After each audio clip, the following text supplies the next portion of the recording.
आपके सत्संग में सुना है कि भगवान कहते हैं कि इंद्रियों में मन मैं हूं। इसका महाराज जी क्या तात्पर्य है? कृपया करके विस्तार से समझाने का। मन के दो स्वरूप हैं, सत स्वरूप और दूसरा स्वरूप है असत स्वरूप। जैसे बुद्धि में सुबुद्धि और कुबुद्धि, ऐसे मन में कुमार्गगामी संकल्प करने वाला और सत्य संकल्प करने वाला। तो जब आपका मन गलत संकल्प करता है तो उसी मन से एक डांट लगती है, ए तुम गलत करने जा रहे हो।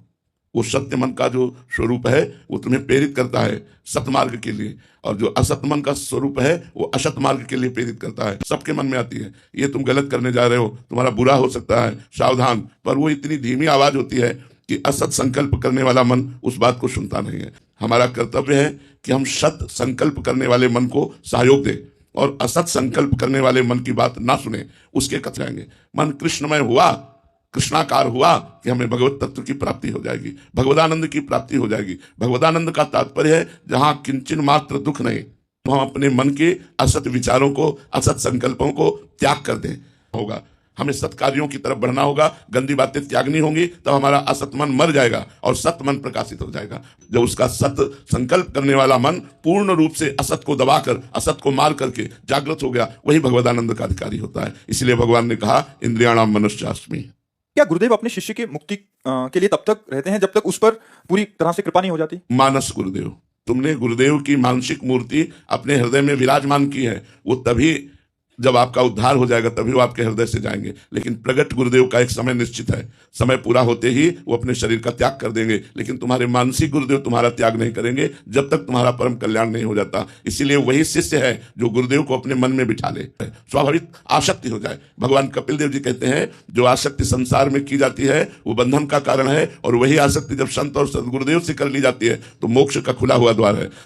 तो जो मानसिक गुरुदेव है वो तब तक नहीं जाते जब तक शिष्य का परम कल्याण नहीं जाता। प्रगट के गुरुदेव समय के अनुसार अंतर्ध्यान हो जाता है। धन, सम्मान और अधिकार पाकर मन का संतुलन बिगड़ जाता है, अहम का उदय हो जाता है, मनुष्य का चाल ढाल, बोल चाल, व्यवहार सब बदल जाता है। ऐसा महाराज जी क्यों होता है? जब हमारे पास संपत्ति बढ़ती है, हमारे पद बढ़ता है, तो अहंकार बढ़ जाता है। को नर असाधारण लोग हैं, असाधारण लोगों में अहंकार बढ़ जाता है। एक बार दक्ष प्रजापति पद पर विराजमान हुए, जिनकी लाडली पुत्री सती जी का विवाह देवाधिदेव महादेव भगवान शंकर से हुआ था, और उसमें दक्ष प्रजापति की प्रधानता थी क्योंकि उनको प्रजापति पद मिला हुआ। ये देवराज इंद्र से भी बड़ा पद है प्रजापति पद, और सबसे बड़ा पद है परमेष्ठी पद अपने त्रिभुवन में, जिसे ब्रह्मा जी का पद कहते हैं। त्रिभुवन में पद बड़े बड़ा हो प्रजापति का, पर पूरी कार्य प्रणाली देवराज इंद्र देखते हैं।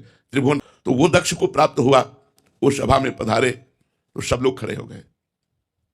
भगवान श्री हरि नहीं आए हुए थे, ब्रह्मा जी भी विराजमान थे, तो ब्रह्मा जी बैठे रहे और भगवान शंकर बैठे रहे। भगवान ब्रह्मा जी और भगवान शंकर, ब्रह्मा जी को देखा तो प्रणाम किया क्योंकि उनसे भी बड़ा पद है परमेष्ठी पद, और वैसे भी ब्रह्मा जी सबके दृष्टि गई तो क्रोध आ गया, और उनका ये क्यों नहीं खड़ा हुआ, भाषा बदल गई, अभिमान की भाषा। देवाधिदेव क्योंकि बेटी का ब्याह किया था लेकिन भाषा बदल गई। उनका इसने खड़े होकर हमारा स्वागत नहीं किया, ये बड़ा अभिमानी है, मैंने अपनी बेटी का ब्याह इसके साथ किया, ये हमारे पुत्र के समान है, इसे खड़ा होकर हमारा आदर करना चाहिए। रिश्तेदार है, इसलिए आपसे कहता हूं होश में बात कीजिए। आप इस समय बेहोश हो रहे हैं अहंकार से, तो उनका मैं शाप देता हूं, भगवान शंकर को शाप, इसे यज्ञ में कोई भाग ना मिले। और जो बताना चाहते हैं कि हम लोग तो बहुत छोटे हैं, जीव कोटि के हैं, ये ईश्वर कोटि के महापुरुष है। दक्ष प्रजापति आदि ईश्वर कोटि के महापुरुष हैं, इनको भी अहंकार ने परास्त कर दिया। जब तक नहीं कर सकता जो भगवान का दास है, वो समझता है कि सब कुछ तो भगवान का है, मैं सेवक हूं। चक्रवर्ती सम्राट पद पर अम्बरीश जी विराजमान है, पर कोई अभिमान नहीं है। महाराज दशरथ चक्रवर्ती सम्राट पद पर विराजमान है, कोई अभिमान नहीं है। बड़े बड़े महाभागवत भगवान कभी अहंकार उनको परास्त नहीं कर पाया। तो सिर्फ एकमात्र भगवान श्री हरि के चरणों की उपासना, भगवान श्री हरि चरणों का आश्रय और भगवान श्री हरि का नाम यदि आप जप रहे हैं तो कोई भी पद, कोई भी प्रतिष्ठा, कोई भी अभिमान जनित चेष्टा आपके शरीर को, आपके भाव को, आपके चिंतन को परास्त नहीं कर पाएगी। नहीं तो परास्त कर देगी।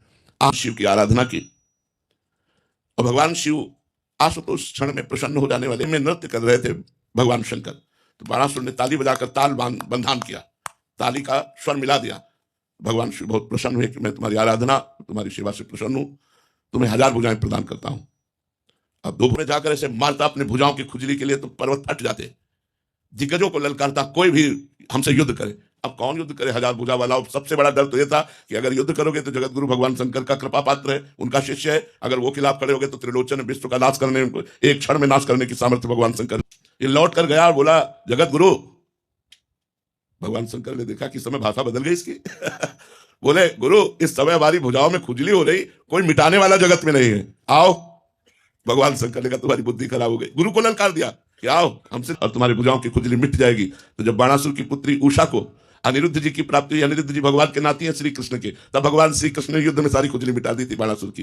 तो ये बड़े धन संपत्ति आदि प्राप्त होती, वही इस अहंकार से बच सकता है जो भगवान का नाम जप करता है, जो भगवान के चरणों की आराधना करता है, वो ये सब सकता है। वो भगवान की कृपा से पद मिला है, भगवान की कृपा से धन मिला है, भगवान की कृपा से बुद्धि मिली, ऐसा वो समझता है। तो मोह मद मत्सर, इन 6 विकारों के आवेगों से कैसे बचे महाराज जी? उत्तम और सरल उपाय बताएं। नाम, जितना हमारे अंदर नाम बल होता है उतना ही हम विकार को सह सकते हैं। जैसे जब तुम बलवान के चाटा मारोगे उसके फर्क नहीं पड़ेगा, लेकिन बलवान चाटा मारेगा तो तुम्हें फर्क पड़ जाएगा। तो हम कमजोर हैं इस समय अध्यात्म बल से, आया में लगा देते हैं, गलत आचरण करवा देते हैं, तो हमें थोड़ा बलवान बनना पड़ेगा।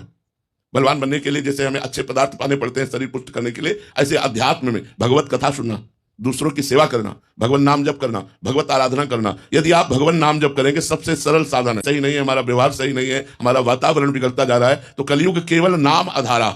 अगर नाम का आप जप करोगे भगवान के, तो निश्चित ऐसा बल प्राप्त होगा कि आपके अंदर की जो विकृति है, काम क्रोध लोभ मोह मद मत्सर, ये सब नष्ट हो जाएंगे। उसी नाम से आप देख लेना, नाम का बहुत बड़ा प्रभाव होता है। जो वैश्यागामी थे, चिंतामणि जी की आसक्ति हृदय में प्रबल थी, उन्होंने जब नाम जप किया तो बिल्व मंगलाचार्य बन गए। भगवान के नाम में अपार सामर्थ्य है। नाम जप करो और संयम से रहो और दूरी बना के रखो। जहां हमें लग रहा है हम भ्रष्ट हो जाएंगे, उस वस्तु से, उस व्यक्ति से, उस स्थान से दूरी बना के रखो और नाम जप करो। तो खूब सरल साधन नाम और कठिन साधन नाम। नाम को कोई सरल ना समझ ले, नाम चलाना बहुत कठिन है। आप लोग देख लो चला के नाम, आप निरंतर नाम चलाओ, जो चाहो प्राप्त कर लो, जो चाहो प्राप्त कर लो। हमारे वचनों पर विश्वास रखो जी।